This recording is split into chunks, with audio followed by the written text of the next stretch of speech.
Bonjour à tous, bienvenue dans l'émission 6 minutes chrono, le rendez-vous quotidien de la rédaction de Lyon Capitale.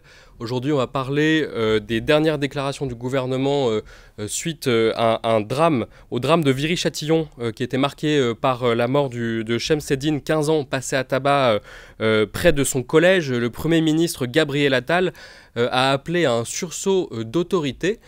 Pour en parler, nous sommes connectés avec Gilles Leproust, le président de l'association des maires Villes et banlieues de France. Bonjour Gilles Leproust. Bonjour. Merci d'être connecté avec nous. On va rentrer un peu dans le vif du sujet. Votre association a publié un communiqué récemment où vous expliquez que cette expression du sursaut d'autorité ne passait pas. Est-ce que vous pouvez nous expliquer pourquoi?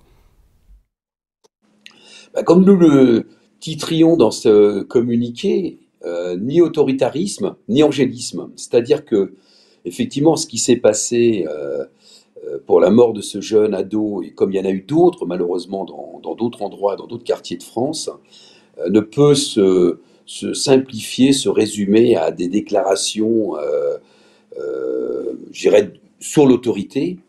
Nous pensons, nous, à Ville et banlieue, que il faut travailler avec tous les acteurs du terrain, aussi bien les questions d'éducation, le travail avec les associations, sans oublier bien sûr la police et la justice, parce que nous sommes, nous sommes pas contre les sanctions, mais dans le même temps, il faut qu'elles s'inscrivent dans une démarche globale. Et le risque, lorsqu'il y a des déclarations avec des titres, je dirais, punchy, si je peux m'exprimer cette expression, c'est que on ne règle pas sur la durée ces drames que sont ces jeunes ados qui peuvent mourir. Oui.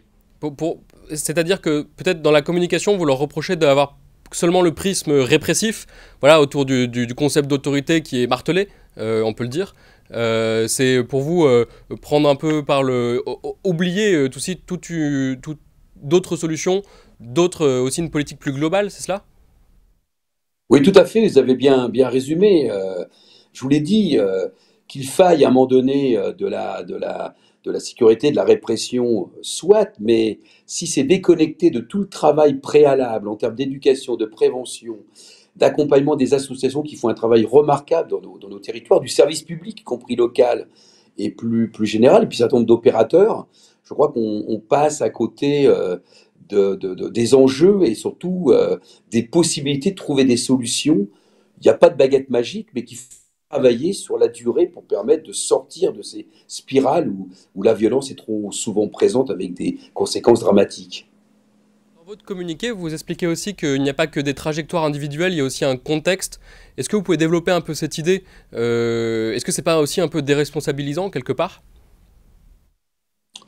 Non, je ne crois pas. C'est qu'effectivement, on peut pas passer sous silence que nous vivons dans une société qui est plus individualisée qu'elle a pu l'être dans les années précédentes, où la violence est fortement présente, où par exemple également l'influence des réseaux sociaux complexifie les solutions à trouver, y compris, on voit bien la rapidité, comment les informations peuvent se diffuser, y compris des informations qui ne sont pas forcément vérifiées, et que donc, si on fait abstraction de ce contexte général, et revenant uniquement, je dirais, à des comportements individuels, ça ne nous aide pas à trouver ensemble, je dirais, les solutions qui nous permettent de relever les défis auxquels nous sommes confrontés, auxquels les familles sont confrontées, auxquels les jeunes, les ados sont également confrontés.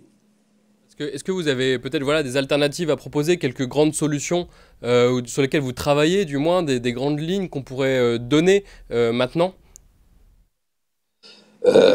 Oui, alors, il n'y a pas de solution miracle, je l'ai dit, hein, parce que moi, je ne ferai pas de démagogie sur ces questions, comme certains peuvent le faire.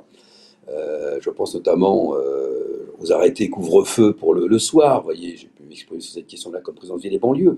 Les propositions, c'est d'une renforcer le service public quel qu'il soit, service public de l'éducation, service public de la prévention, l'accompagnement des associations. Il y a des dispositifs qui existent, comme les cités éducatives, comme le programme de réussite éducative. Il faut continuer. On se félicite d'ailleurs que le nombre de cités éducatives va augmenter. Il y a besoin que les financements soient à la clé, mais il faut également travailler, je dirais, d'une manière très précise, très méticuleuse, pas avec des phrases générales, mais bien en partant des familles où il y a des difficultés pour aller à la rencontre, travailler. redonner, y compris des règles de fonctionnement en société, droits et devoirs, parfois punir, parce que la punition elle peut être aussi éducative, mais elle est éducative que lorsqu'elle est la punition que lorsqu'elle est prise dans un ensemble général. Et donc c'est à cela que nous travaillons avec l'ensemble des villes adhérentes à Ville et Banlieue, avec tous les partenaires, y compris associatifs, y compris avec des services de l'État, l'État local notamment, pour essayer de trouver des réponses qui rassurent les familles, parce que c'est ça qu'il faut. Pour vous, il y a un problème de perception du gouvernement, des habitants dans les banlieues. Il y a un décalage. C'est ce que vous percevez, vous? Enfin, oui, incontestablement, je pense qu'il y a un décalage. On a vu, par exemple, en 2023, le temps qu'il a fallu pour faire enfin un comité interministériel des villes. Nous sommes 6 mois après ce comité interministériel des villes. On a comme beaucoup de difficultés à voir concrètement comment les quelques décisions qui avaient été prises se mettent en œuvre localement. Alors, il y a eu quelques éléments, les quartiers d'été, il y a tout ce qui est autour des Jeux Olympiques et Paralympiques, mais il y a besoin d'avoir un engagement beaucoup plus fort de l'ensemble des partenaires, mais qui peut s'appuyer que c'est un engagement très fort de la part de l'État sur l'ensemble des services publics dont il est responsable. Très bien.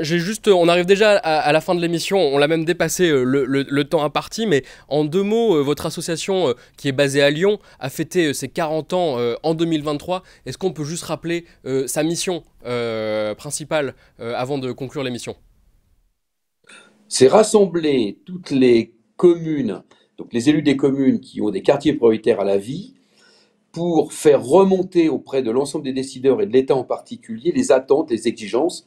On a, nous, une phrase qui dit « Faisons République ensemble, la banlieue n'est pas le problème, c'est la solution ». Très bien, ce sera le mot de la fin. Merci beaucoup Gilles Leproust d'avoir été connecté avec nous. Quant à vous, chers téléspectateurs, merci d'avoir suivi cette émission. Plus de détails sur le site lyoncapital.fr. À très bientôt.